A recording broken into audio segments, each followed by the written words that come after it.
Alright, good morning. This is a hopefully short video about a Thomas and Betts WT2000 Stay-Con tool. This is a crimper, wire stripper, and bolt cutter, small screw cutter, all in one. You've probably seen these before. They stand by.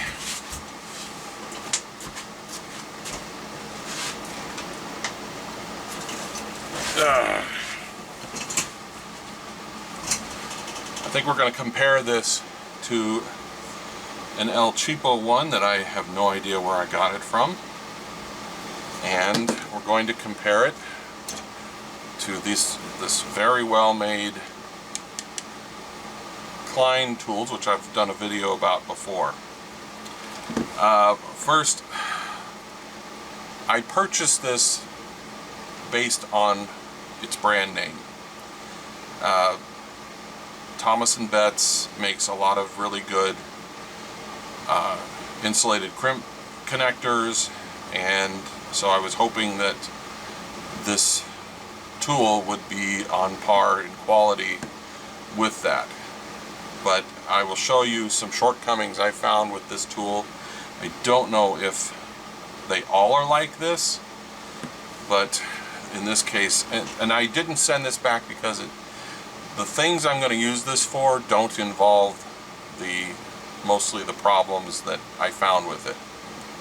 I purchased this purely for the screw cutting ability. So let's look at this. You can see that it is made of 1/8" steel.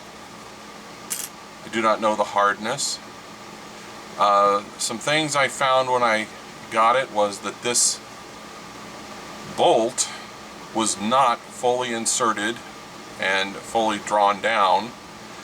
It was just in there enough to it was like a 1/16 of an inch from being fully seated. I've tightened it down and then backed it off enough so that it can be opened and closed, but it no longer springs open like it did. My initial testing of the screw cutter was not what I wanted. The 10, 24, 832 screw cutters, and possibly I think the 632, but I think it was these three. Generally, my experience with using things like this is that you put the screw in like this. This is an 832.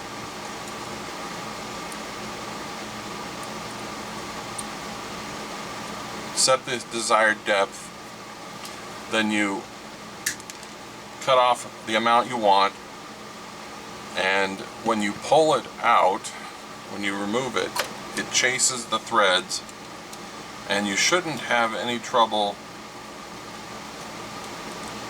threading it back into something. So if I were to thread it into this, it should just thread in. You can see that I'm having trouble there. It did go on. This is a little bit better from my initial experience with this. Before I tightened this down, the cut on the end was noticeably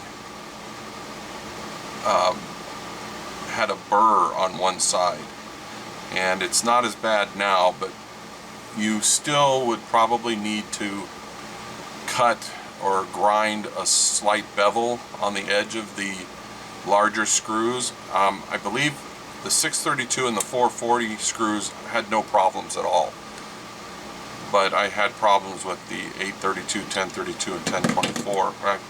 Actually, I didn't test 1024. I don't have a 1024. Let's test this one. This is just a plain old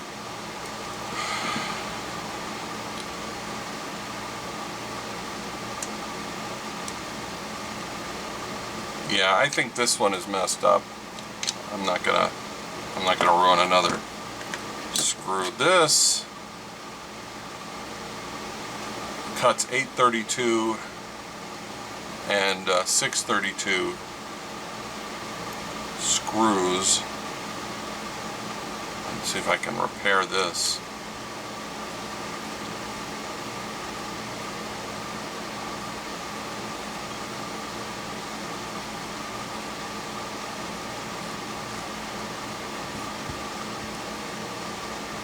Let me get past the damaged threads. That should be good enough. This has a much shorter handle, so you have to use a lot more force to cut it.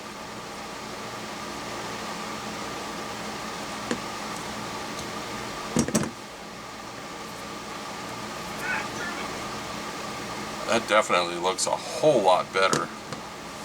Bet you it goes in here easily. Yeah. Yeah, so this one works better, but it only has 632 and 832 in it.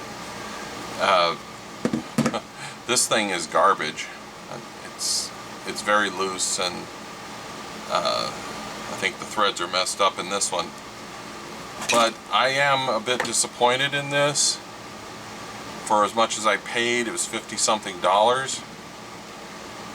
other thing is the crimping thing. You have these markings which tell you how much to close the insulated crimper to properly crimp them. And you'll see for yellow you put it in here, and then you just squeeze it until it gets to the yellow. For blue you squeeze it to here, and for red you squeeze it to there. But when I got it, it would only squeeze shut about this far. Would not make it to the red. And if you look, you can see there's a bit of a gap in there. That's how much material I had to remove from here to get this to close properly to make it to there. The other reason I had to do that was it wasn't stripping wire properly. It wasn't closing enough. Like, I had some 14 gauge solid core wire, and it wouldn't close enough to strip it.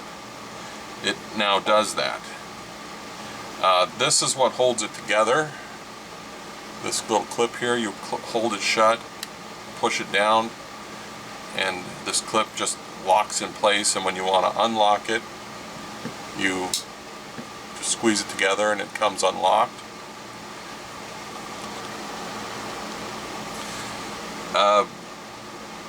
I tested its ability to cut wire. It's okay. The only place to cut wire is here. I have not tried to crimp a non-insulated terminal or an insulated terminal. I have a dedicated crimper for insulated terminals. I might use the non-insulated terminal. The reason I got this was so that I would have a screw cutter in my inside my house shop, and I keep this one out here. I don't need it as much, but I'd have a larger assortment of screws. So I can't really recommend this thing. There were just too many quality control issues with the one I got, which if the first one I got was messed up and you buy one, you may end up with the same issues. So anyways, that's it.